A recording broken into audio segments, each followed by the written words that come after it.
আয়ারল্যান্ডের সাথেও বাংলাদেশ পারে না। টি-20-তে বাংলাদেশ এরকম ক্রিকেট খেলে, অগোছালো ক্রিকেট খেলে, যেমন বাংলাদেশ ক্রিকেট বোর্ডের কর্মকাণ্ডের মধ্যে আপনি কোনো সমন্বয় পাবেন না, বাংলাদেশ দলের পারফরমেন্সের মধ্যে সেটা আপনি পাবেন না। বোর্ড যেমন, ক্রিকেটাররাও এরকম পারফরমেন্স করবে। এই সমন্বয়টা না থাকলে বিসিবি, বাংলাদেশ ক্রিকেট দল, তারা যে আসলে একই সূত্রে গাথা, আপনি এটা কোনোভাবে মিলাতে পারবেন না। কেন বিসিবিকে টানছি? ক্রিকেট দলের পারফরমেন্স ইনকনসিস্টেন্ট, সেটার সাথে বিসিবির সম্পর্কের জায়গাটা কোথায়, সেই আলোচনা আমি আসবো। এবং সেটা এই ক্রিকেট দলের পারফরমেন্স, ক্রিকেট দলের ব্যাটিং অর্ডার, ক্রিকেট দলের ব্যর্থতার সাথে দারুণভাবে যোগ করে দেখাবো।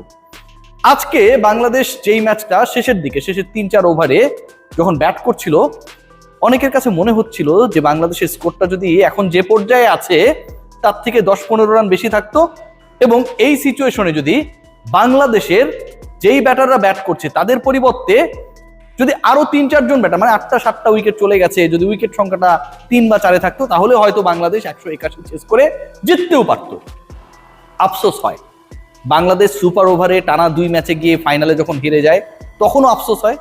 জিসান আলমরা যখন আননেসেসারি শট খেলে আউট হয়ে যায়, আননেসেসারি ক্যাচ ফেলে দেয়, তখন আফসোস হয়। ন্যাশনাল টিমের ক্রিকেটাররা যখন 18 রানের মধ্যে 182 টার্গেটে পৌঁছানোর লক্ষ্যে 4 জন আউট হয়ে যান, প্রথম 4 জনের সবাই সিঙ্গেল ডিজিটে আউট হয়ে যান, বাংলাদেশ দল যখন এই আইরিশদের বিপক্ষে ঘরের মাঠে পরাজয় রেজিস্টার করে, সেই সিরিজে, যেই সিরিজটা বিশ্বকাপ টি-20-র আগের সবশেষ সিরিজ, সেটার প্রথম ম্যাচে, ঠিক তখন আফসোস জাগবে। কিন্তু আফসোসটা তখন থাকে না যখন আপনি এই দলটাকে দেখবেন যে এটাকে গিনিপিগ বানানো হয়। এই দলটাকে নিয়ে ম্যানেজমেন্টে যারা রয়েছেন, ডিসিশন মেকিং এর চেয়ারগুলোতে, রাজস্বিক চেয়ারে যারা বসে রয়েছেন, তারা যখন এটাকে ল্যাবের টেস্ট টিউবে আমরা বিভিন্ন কেমিক্যালের টেস্ট করি না, অক্সিজেন, কার্বন ডাই অক্সাইড, এটা ওটা সেটা, সেরকম ভাবে ক্রিকেটারদের পারফরমেন্সকে যখন ল্যাবে নিয়ে পরীক্ষার চেষ্টা করে, ঠিক তখন আসলে আশ্চর্য হওয়ার কোনো কিছু থাকে না। কারণ বাংলাদেশ ক্রিকেট বোর্ড যেভাবে এই দলকে চালায়, পরিচালনা করে, ডিসিশন মেক করে, ম্যানেজ করে, আলটিমেটলি পারফরমেন্স হবে তার রিফ্লেকশন। খেয়াল করে দেখুন, জাস্ট একটা এক্সাম্পল দিব। এই যে আমাদের ব্যাটার সাইফ হাসান, এই ছেলেটা নতুন করে 3 বছর পরে যখন নতুন সাইফ হাসান বাংলাদেশ দলে ঢুকলেন, তারপর থেকে সবার মধ্যে একটা উচ্চাসা তৈরি হয়েছে। ক্রিকেট বোর্ড সেই উচ্চাসায় রেসপন্স করে তাকে ভাইস ক্যাপ্টেন্সি দিয়েছে। সাইফকে নিয়ে একদম সমালোচনা করবো না, একদম না, কিন্তু এই সাইফ হাসানের ব্যাটিং অর্ডার নিয়ে যে ধরনের ছেলে খেলা খেলা হয়েছে, যে ধরনের ফাজলামো করা হয়েছে, অযাচিত ভাবে কখনো ওপেনার, কখনো নাম্বার 3, কখনো নাম্বার 4, এই যে চেঞ্জেস গুলো, মানে আমি পারি, মানে সবকিছুই আমার পারা লাগবে, আমি পারি আমাকে অফিস করা লাগবে, আমি পারি বাসায় এসে ঘর মোছা লাগবে, আমি পারি আমাকে রান্না করা লাগবে, বাচ্চা পালা লাগবে, I have to do everything, কারণ আমি পারি।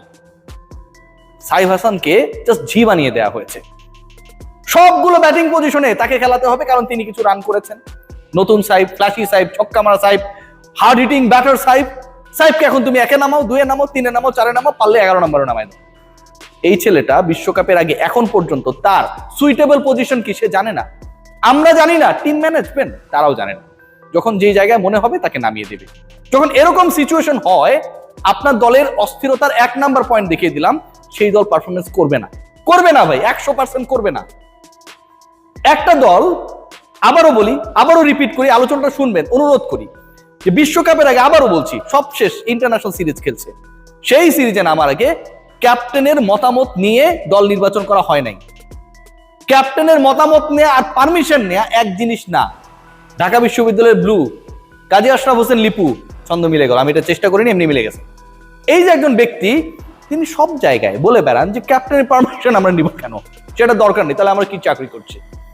গাজী আশরাফ হোসেন লিপু, আপনি আপনার দল বানান, দলটা বানানোর পর অন্তত মিডিয়ায় দেখায় অথবা অন্য কারো কাছ থেকে জানার থেকে লিটন কুমার দাস, ফিল সিমন্সের এই অধিকারটুকু ছিল, অথবা তারা এই রাইটটা ডিজার্ভ করে যে আপনি কল দিয়ে জানাবেন যে অমুক আছে তমুক নেই। যখন এটা করেন না, যখন এই ঘাউরামি দেখান, আপনি আগে বোর্ড ডিরেক্টর ছিলেন, অনেক পাওয়ারফুল ছিলেন, এখন বোর্ডে আপনি বোর্ড ডিরেক্টরের ক্যাটাগরিতেই আসলে সকল সুযোগ সুবিধা গ্রহণ করেন, বহন করেন, লিটনকে আপনার পোছার টাইম নাই, এরকম যখন করেন, এবং এই ঘটনা ঘটার পরে লিটন কুমার দাসকে যখন প্রশ্ন করা হয় আনুষ্ঠানিক সংবাদ সম্মেলনে, অমুক আছে তমুক কেন নেই, তিনি যখন সহজ উত্তরটাই দেন, this is not my team, বলে দেওয়া হয়েছে এটা তোর দল, তোরে খেলা লাগবে, পারফর্ম করা লাগবে, এর বাইরে কোনো আলোচনা হবে না। বাংলাদেশ ক্রিকেট বোর্ড কি করলো? বাংলাদেশ ক্রিকেট বোর্ড কি করলো একবার ভেবে দেখুন। লিটনের এই ইন্টারভিউ প্রচারিত হওয়ার 6 ঘন্টার মধ্যে Bangladesh cricket board officially Gazi Ashraf Hossain লিপুর ভিডিও করলো, মতামত নিল, মিডিয়ার কাছে পাঠিয়ে দিল। বাংলাদেশ ক্রিকেট বোর্ড তারা যেন রেসলিং এর রেফারি, একজন এক পক্ষে আরেকজন আরেক পক্ষে, মাঝখানে দুজনের মধ্যে ওকে এখন তোমরা বাউট শুরু করো। ক্রিকেট বোর্ডের কাজ এটা। লিটন কুমার দাস যে এক্সপেরিয়েন্সের মধ্য দিয়ে গেছেন, মিডিয়া প্রশ্ন করেছে সেই উত্তর তিনি দিয়েছেন। ম্যাচের 24 ঘন্টা আগে BCB Bangladesh cricket board Ashraf Hossain লিপুর, গাজী আশরাফ হোসেন লিপুর কাউন্টার বাইট মিডিয়ার কাছে পাঠায়। লিটন মিথ্যাবাদী, তার সাথে আলোচনা হয়েছিল। লিটনের পারমিশনের প্রয়োজন নেই। যেই ঘরে শান্তি থাকবে না ভাই, সেখানে সাফল্য আসবে না। ম্যাচের 24 ঘন্টা আগে বাংলাদেশ ক্রিকেট বোর্ড যখন অবিবেচকের মতো, ঠিক যেভাবে সাইব হাসানের ব্যাটিং অর্ডার চেঞ্জ করা হয় যখন যা মনে হয় তখন তাই করি, এই কাজটা করে, এটা কোনো ধরনের হেলদি প্রক্রিয়ার মধ্যে যায় না। আজকে লিটন খারাপ করেছে, 1 রান করে আউট হয়ে গেছে। তানজিদ হাসান তামিম 2 করেছে, ইমন 1 করেছে, সাইব 6 করেছে, অসাধারণ ব্যাটিং করেছে তাওহিদ হৃদয়, শেষের দিকে শরীফুলের সাথে পার্টনারশিপ হয়েছে। বাট এই গল্পগুলো তো আসলে গল্প না, গল্পটা অন্যরকম হতে পারতো। ওই সেরকম গল্প যে বাংলাদেশের রান 115, সে 115 রান বাংলাদেশ 14 ওভারে করেছে, উইকেট গেছে 3টা, বাংলাদেশের জয়ের সুযোগ রয়েছে।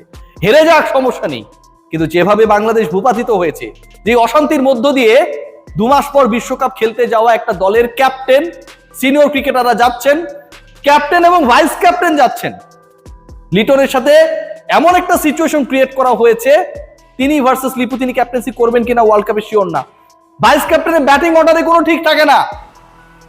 এই দলের কাছ থেকে আপনারা রেজাল্ট আশা করতে পারেন?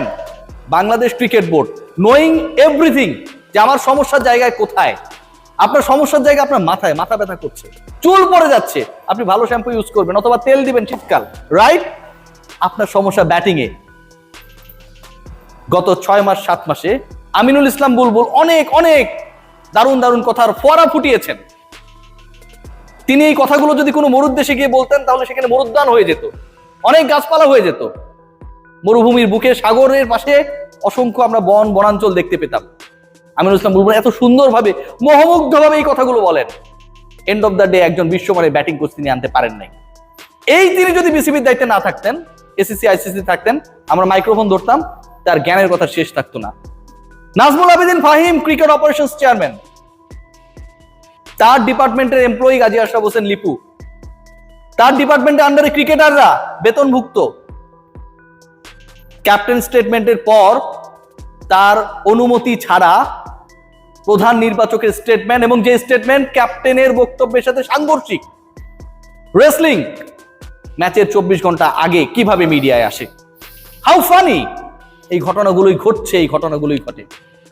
আমার ব্যাটিং কোচ দরকার, আমি করি না।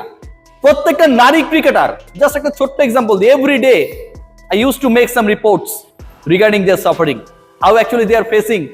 Those guys যারা বিসিবিতে চাকরি করে এই মেয়েদেরকে নানাভাবে প্রলুব্ধ করার চেষ্টা করে, নির্যাতন করার চেষ্টা করে, প্রত্যেকে তাদের স্টেটমেন্টগুলো সামনে এসে বলার পর বাংলাদেশ ক্রিকেট বোর্ড কোন স্টেটমেন্ট আমলে তো নেয় না, কোনো কার্যকর ব্যবস্থা গ্রহণ করতে পারে নাই। তদন্ত কমিটি হয়, 15 দিন পার হয়ে যায়, কিন্তু আমরা কোনো ফল দেখি না। তদন্ত কমিটি হয়, সেই তদন্ত কমিটিতে যখন একজন ক্রিকেট বোর্ডের কর্মকর্তা নিরপেক্ষভাবে সেটা পরিচালনার জন্য হেল্প করবে, উল্টো বিভাগীয় ম্যানেজারের মাধ্যমে একজন ভুক্তভোগীকে শাসানো হয়। আমরা ক্রিকেট বোর্ডের কোনো বিকার দেখি না। ঠিক তেমনটা দেখি না সাইফের ব্যাটিং অর্ডার নিয়ে, লিটনের এগেনস্টে লিপুর বক্তব্য নিয়ে, কিংবা বাংলাদেশে যে আসলেই কোনো স্পেশালিস্ট ব্যাটিং কোচ দরকার এবং তাকে দ্রুত আনা দরকার বিফোর দ্য ওয়ার্ল্ড কাপ, সেই ব্যাপারে। এভাবে চললে আপনি হয়তো মাঝে মাঝে রেজাল্ট পাবেন, কনসিস্টেন্ট হতে পারবেন না। আর বুলবুল ভাইয়ের মিষ্টি মধুর কথায় আলটিমেটলি চিরা ভিজলেও ক্রিকেটে সাফল্য আসবে না। সবাই ভালো থাকবে।